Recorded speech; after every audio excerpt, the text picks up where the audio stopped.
Hey, what up, everybody? Stevie Breach coming to you out in the middle of the Gulf of Mexico. Talking to the town right now as everybody's talking about Mick Foley.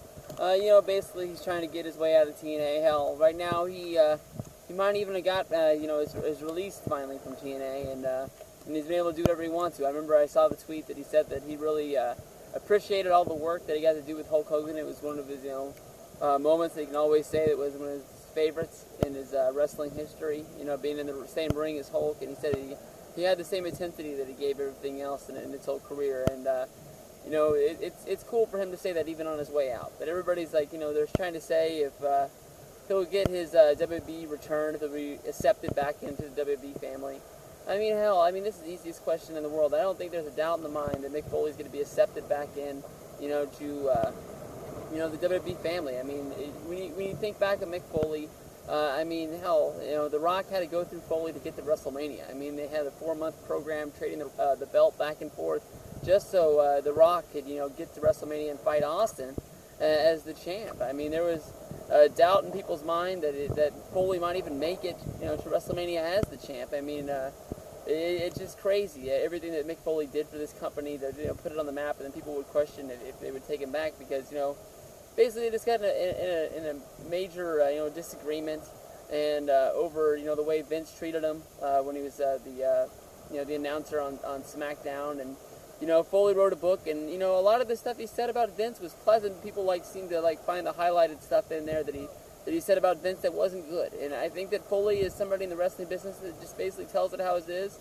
and tells the truth. And basically everybody you work with, you're not going to be 100%, you're not going to be best on best with them all the time. But just everything that he did for that company to get where it is now. I mean, the Attitude Era, Foley's one of the biggest guys in it. He might even be the third guy. You'd have to say that maybe Foley had a bigger part of WWF, before Triple H took over in the end of '99 when he became the champ. I mean, Austin, people say what they want to about him, taking his ball and going home in '02.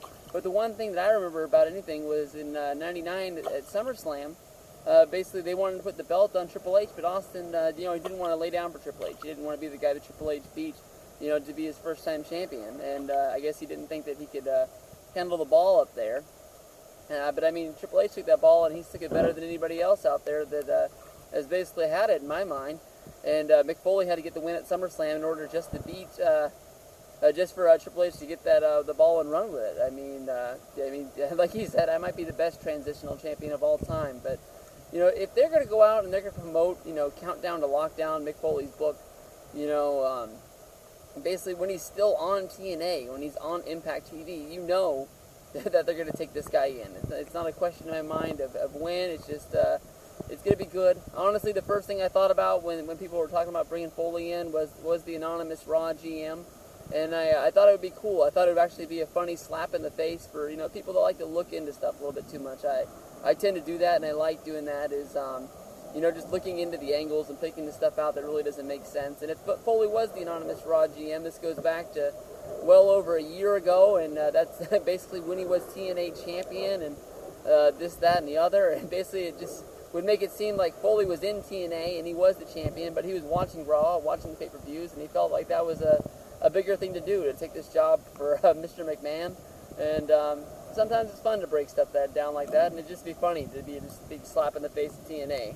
And I don't know, it's going to be soon. We'll see Foley on TV before long and promotions and all that, but I think it's going to be good for Foley to be back in the WWE, and I would really enjoy that.